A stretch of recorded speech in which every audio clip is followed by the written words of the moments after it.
ಅಲ್ಲ ಈ ಗುಂಡ ಯಾಕೆ ಹಿಂಗೆ ಆಡ್ತಾನೆ ಅಂತ ಇನ್ನೊಂದ್ಸಲ ನಮ್ಮ ಮನೆಗೇನಾದ್ರು ಬಂದಂಗೆಲ್ಲ ಮಾತಾಡ್ಲಿ ಅವನು ಅವಾಗಿದೆ ಅವನು ಕಾಲ್ ಆಪರೇಷನ್ ಮಾಡೋದಲ್ಲ ಅವ್ನು ಬ್ರೈನ್ ಆಪರೇಷನ್ ಮಾಡ್ತೀನಿ ನಾನು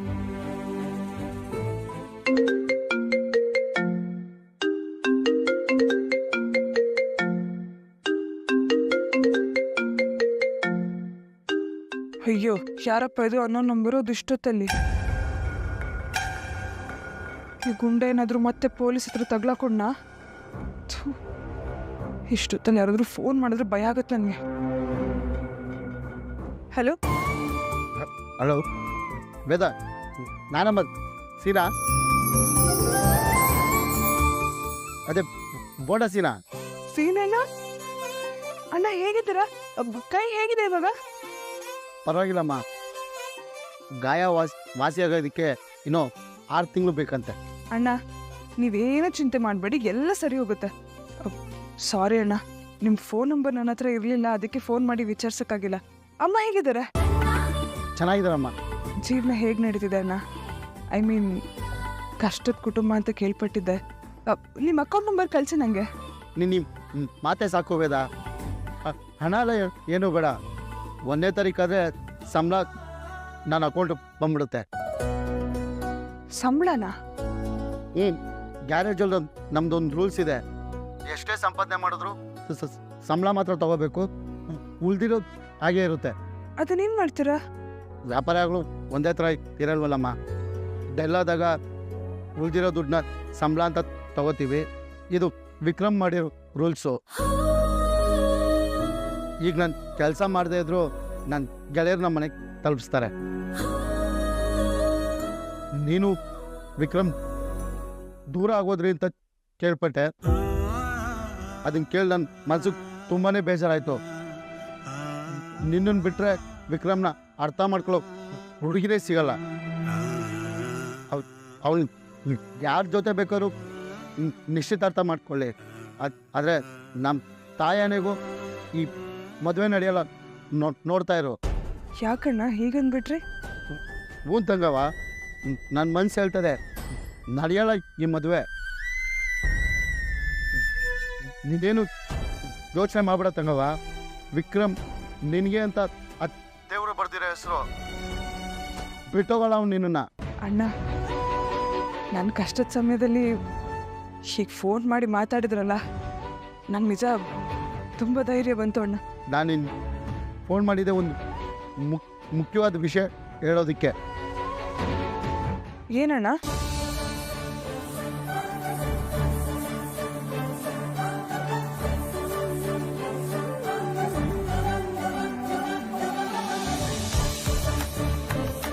ನೀವಿಷ್ಟು ಹೇಳಿದ್ರಲ್ಲ ಅಣ್ಣ ಇನ್ನು ಮಿಕ್ಕಿದ್ದು ನನ್ನ ಮೇಲೆ ಬಿಡಿ ನಾನು ನೋಡ್ಕೋತೀನಿ ಆಲ್ ದ ಬೆಸ್ಟ್ ತಂಗವ ಥ್ಯಾಂಕ್ ಯು ನಾನು ಸಿಗ್ತೀನಿ ಬಾಯ್ ಅಣ್ಣ ಬಾಯ್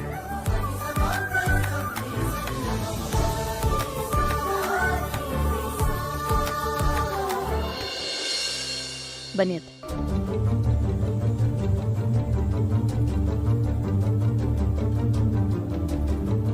ಮಾತೆತ್ತಿದ್ರೆ ಸಾಕು ಈ ಮನೆಗೆ ಬೆಂಕಿ ಹಚ್ಚೋಳು ಅಂತ ಈ ಮನೆಯವರು ನನಗೆ ಸರ್ಟಿಫಿಕೇಟ್ ಕೊಡ್ತಾರೆ ಆದ್ರೆ ಆ ಕೆಲ್ಸನ ಮಾಡ್ತಿರೋದು ನೀವಕ್ಕ ಶೈಲು ಮಾತಿನ ಮೇಲೆ ಹಿಡ್ತಾ ಇರ್ಲಿ ಅದನ್ನ ನೀವು ಮೊದಲು ಪಾಲಿಸಿ ವಿಕ್ರಮ್ಗೂ ಸಾಕ್ಷಿಗೂ ಮದ್ವೆ ನಿಶ್ಚಯ ಆಗಿದೆ ಹೇಗೋ ಅತ್ತೆ ಮಾತಿಗೆ ಕಟ್ಬಿದ್ದು ವಿಕ್ರಮ್ ಅತ್ತೆ ಮಾತನ್ನ ಕೇಳ್ತಿದ್ದಾನೆ ಇನ್ನೊಂದು ವಾರ ನೀವು ಸುಮ್ಮನೆ ಇದ್ರೆ ಯಾವ ವಿಘ್ನನೂ ಇಲ್ಲದೆ ಮದ್ವೆ ಸುಸೂತ್ರವಾಗಿ ನಡೆದು ಹೋಗುತ್ತೆ ಮಧ್ಯೆ ಬಂದು ಹುಳಿ ಹಿಂಬೇಡಿ ಈ ಹುಳಿ ಹಿಂಡೋ ಕೆಲಸ ಇನ್ನೊಬ್ರನ್ನ ಕೇವಲವಾಗಿ ಹೀಯಾಳಿಸಿ ಮಾತಾಡೋ ಶೋಕಿಗಳೆಲ್ಲ ನನಗಿಲ್ಲ ಶೈಲು.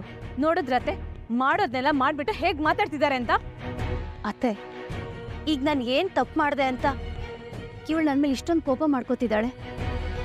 ವೇದ ಇರೋವರೆಗೂ ಅವಳ ಮೇಲೆ ಜೋರು ಮಾಡ್ತಾ ಇದ್ಲು. ಅವಳು ಹೋದ್ಮೇಲೆ ಈಗ ನನ್ನ ಮೇಲೆ ತಿರುಗಿ ಬೀಳ್ತಾ ಇದ್ದಾಳೆ. ಒಟ್ನಲ್ಲಿ ಒಬ್ರಿಗೆ ಚುಚ್ಚು ಮಾತಾಡದೆ ಇದ್ರೆ ಇವಳಿಗೆ ನೆಮ್ಮದಿಯಾಗಿ ನಿದ್ದೆ ಬರಲ್ಲ ಅನ್ಸುತ್ತೆ. ಅಕ್ಕ ನೀವ್ ಇಲ್ದಿರೋದ್ರೆಲ್ಲ ಊಹೆ ಮಾಡ್ಕೊಂಡು ಮಾತಾಡ್ಬೇಡಿ. ಊಹೆ ಮಾಡ್ಕೊಂಡು ಮಾತಾಡ್ತಾ ಇರೋದು ಯಾರು? ಅವತ್ತು ನಿಶ್ಚಿತಾರ್ಥದ ದಿನ ವೇದ ದೇವಸ್ಥಾನಕ್ಕೆ ಬಂದ್ರೆ ಇವರೇ ಅವಳನ್ನ ಕರ್ಸಿರೋದು ಅಂತ ಚಾಡಿ ಹೇಳಿದ್ ಯಾರು? ನಾನೇನ್ ಚಾಡಿ ಹೇಳಲಿಲ್ಲ, ನನ್ನ ಅನುಮಾನನ ತೋಡ್ಕೊಂಡೆ ಅಷ್ಟೆ. ಅದನ್ನೇ ನಾನು ಹೇಳ್ತಾ ಇರೋದು ಶೈಲು. ನಿನಗೆ ನಿನ್ನನ್ನು ಬಿಟ್ಟು ಉಳಿದವ್ರು ಎಲ್ಲರ ಮೇಲೂ ಅನುಮಾನಗಳು ಬರುತ್ತೆ. ಏನೋ ಈ ಮನೆಗೆ ನೀನೊಬ್ಳೆ ಒಳ್ಳೇದನ್ನು ಮಾಡೋ ಥರ. ಯಾಕೆ ಶೈಲು, ಯಾವಾಗಲೂ ನಾವು ಈ ಮನೆಗೆ ಯಾವಾಗ ಕೆಟ್ಟದ್ದಾಗುತ್ತೋ ಅಂತ ಕಾಯ್ತಾ ಇದ್ದೀವಿ ಅನ್ನೋ ಥರ ಮಾತಾಡ್ತೀಯಾ? ಅಕ್ಕ, ಶೈಲು ಸುಮ್ಮನಿರು. ಅಲ್ಲ ವಸು, ವಿಕ್ರಮ್ ಊಟಕ್ಕೆ ಕೂತಿದ್ದ. ಅವ್ನಿಗೆ ಊಟ ಬಡಿಸಿ ಹೊಟ್ಟೆ ತುಂಬ ಉಪಚಾರ ಮಾಡೋದು ಬಿಟ್ಟು ಯಾಕೆ ವೇದನ್ ಬಗ್ಗೆ ಮಾತಾಡ್ದೆ ನೀನು? ಕೇಳಿ ಅತ್ತೆ, ಸರಿಯಾಗಿ ಕೇಳಿ ಇವ್ರನ್ನ. ಹೇಳು ವಸು. ನನ್ನ ಮನಸ್ಸಿಗೆ ಅನ್ಸಿದ್ದನ್ನ ನಾನು ಹೇಳ್ಕೊಂಡೆ ಅಷ್ಟೇ ಅತ್ತೆ. ಆಹಾ, ಮನ್ಸಿಗನ್ಸಿದನ್ನ ಹೇಳ್ಕೊಂಡ್ರಂತೆ. ಅಲ್ಲಿಗೆ ಇವ್ರಿಗೆ ಯಾವ ಪಾಪ ಪ್ರಜ್ಞೆನೂ ಇಲ್ಲ. ಪಾಪ ಪ್ರಜ್ಞೆನ ನಾನೇನಂತ ಪಾಪ ಮಾಡಿದ್ದೀನಿ ಪಾಪ ಪ್ರಜ್ಞೆ ಕಾಡೋ ಅಂಥದ್ದು? ಶೈಲು, ವೇದ ಈ ಮನೆಗೇನ್ ದ್ರೋಹ ಮಾಡಿದಾಳೆ, ನಿನಗೇನ್ ಅನ್ಯಾಯ ಮಾಡಿದಾಳೆ? ಯಾಕೆ ನೀನು ಅವಳ ಹೆಸರು ಎತ್ತಿದ್ರೆ ಇಷ್ಟೊಂದು ಹುಡ್ಕೊಂಡು ಮಾತಾಡ್ತೀಯಾ? ವಸು, ಶೈಲು, ಮಾತಿಗೆ ಮಾತು ಬೇಡ. ವಸು, ಅತ್ತೆ, ನಾನು ನಿಮ್ಮ ಹತ್ರ ಹೀಗೆ ಕೇಳ್ತಿದ್ದೀನಿ ಅಂತ ತಪ್ಪಾಗಿ ತಿಳ್ಕೊಬೇಡಿ. ನಿಮ್ಮ ಅಭಿಪ್ರಾಯ ಹೇಳೋದಕ್ಕೆ ನಿಮಗೆಷ್ಟು ಸ್ವಾತಂತ್ರ್ಯ ಇದೆಯೋ ಹಾಗೆ ನನ್ನ ಅಭಿಪ್ರಾಯ ಹೇಳೋದಕ್ಕೆ ನನಗೂ ಸ್ವಾತಂತ್ರ್ಯ ಇದೆ ಅಲ್ವಾ ಅತ್ತೆ? ನೋಡಿದ್ರ ಅತ್ತೆ, ನಿಮ್ ಮುಂದೆನೆ ನಿಂತ್ಕೊಂಡು ಹೇಗ್ ಮಾತಾಡ್ತಿದ್ದಾರೆ ಅಂತ? ಶೈಲು, ಮಾತಿಗೆ ಮುಂಚೆ ನೋಡುದ್ರಾ ಅಂತ ಒತ್ತಿ ಒತ್ತಿ ಹೇಳ್ತಾ ಇದೀಯಾ? ಅತ್ತೆಗೇನು ದೃಷ್ಟಿ ದೋಷನ? ಇಲ್ಲಿ ಏನ್ ನಡೀತಾ ಇದೆ ಅಂತ ಅವ್ರಿಗೆ ಕಾಣಿಸ್ತಿಲ್ವಾ? ಶೈಲು, ಹೊರಗೆ ಹೋಗು, ನಾನು ಮಾತಾಡ್ತೀನಿ. ಸರಿ.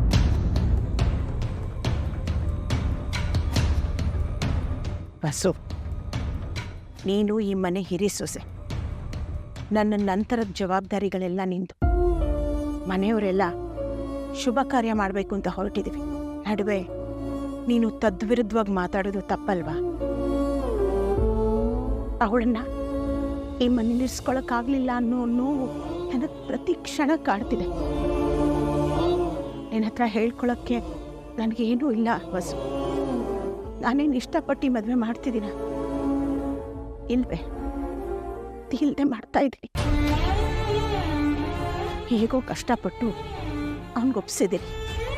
ನೀನು ಈ ರೀತಿ ಪದೇ ಪದೇ ವೇದನ್ ಬಗ್ಗೆ ಮಾತಾಡಿ ಅವನ ಮನಸ್ಸನ್ನ ಬದಲಾಯಿಸಕ್ಕೆ ನೋಡಿದ್ರೆ ಇದರ ಪ್ರತಿಫಲನ ನಾವು ಎಲ್ಲರೂ ಅನುಭವಿಸ್ಬೇಕಾಗತ್ತೆ.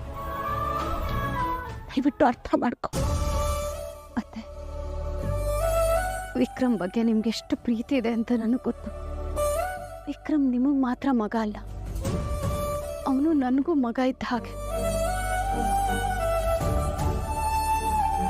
ವಿಕ್ರಮ್ನ ಒಂದು ತಾಳಿನೇ ಕಾಪಾಡುತ್ತೆ ಅನ್ನೋದಾದ್ರೆ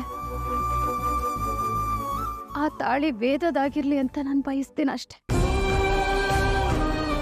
ಒಬ್ಬ ಸೊಸೆಯಾಗಿ ಇಲ್ಲಿ ಏನೇ ನಡೆದ್ರು ಅದಕ್ಕೆ ಹೆಗಲು ಕೊಡಬೇಕಾಗಿರೋದು ನನ್ನ ಜವಾಬ್ದಾರಿ. ನಾನು ಅದನ್ನ ಚಾಚೂ ತಪ್ಪದೆ ಪಾಲಿಸ್ತೀನಿ.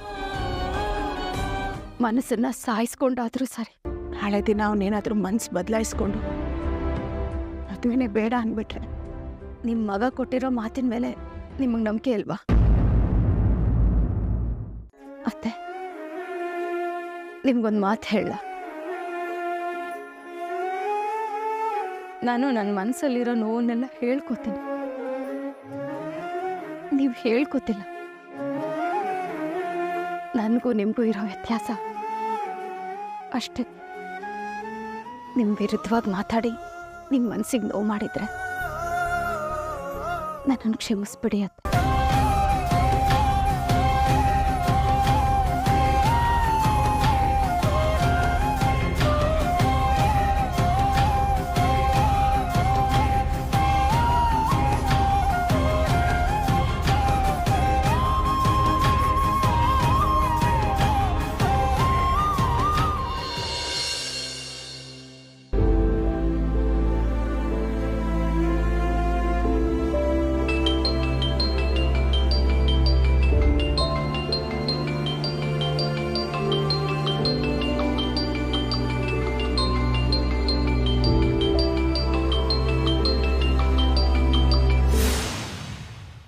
ಕಟ್ ಮಾಡ್ತಿದ್ದ ನೀನು?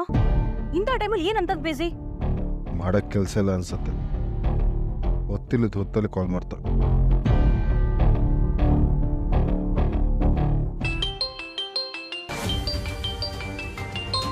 ಟಾರ್ಚರ್ ಆಗೋಯ್ತು. ಏನಿದು ಮತ್ತೆ ಕಟ್ ಮಾಡ್ದ? ಇವ್ ನಿಜಕ್ಕೂ ಬ್ಯುಸಿ ಇದಾನ ಅಥವಾ ಬೇಕು ಬೇಕು ಅಂತಾನೆ ಕಟ್ ಮಾಡ್ತಿದ್ದಾನ?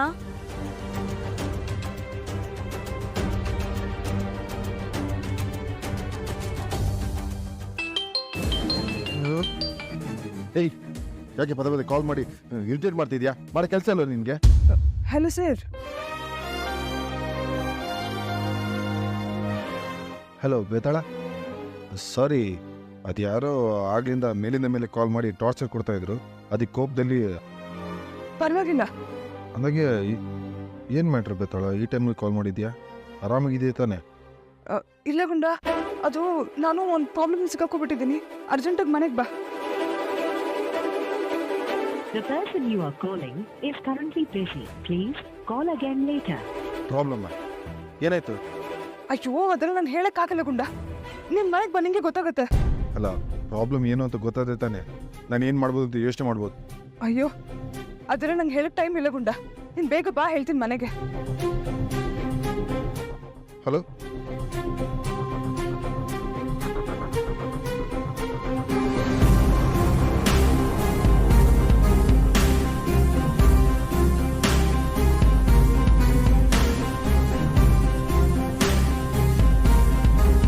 ನಾನ್ ಕಾಲ್ ಮಾಡಿದ್ರೆ ಕಟ್ ಮಾಡ್ದ, ಮತ್ತೆ ಮಾಡಿದ್ರೆ ಎಂಗೇಜ್ ಬರ್ತಿದೆ. ನನ್ನನ್ನು ಏನಾದ್ರೂ ಅವಾಯ್ಡ್ ಮಾಡ್ತಿದ್ದಾನಾ?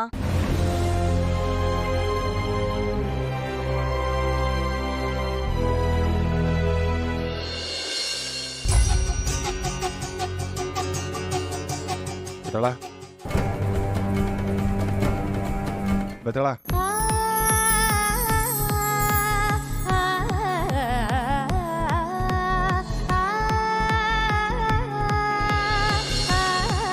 ಹ್ಯಾಪಿ ಬರ್ತ್ಡೇ ಗುಂಡ.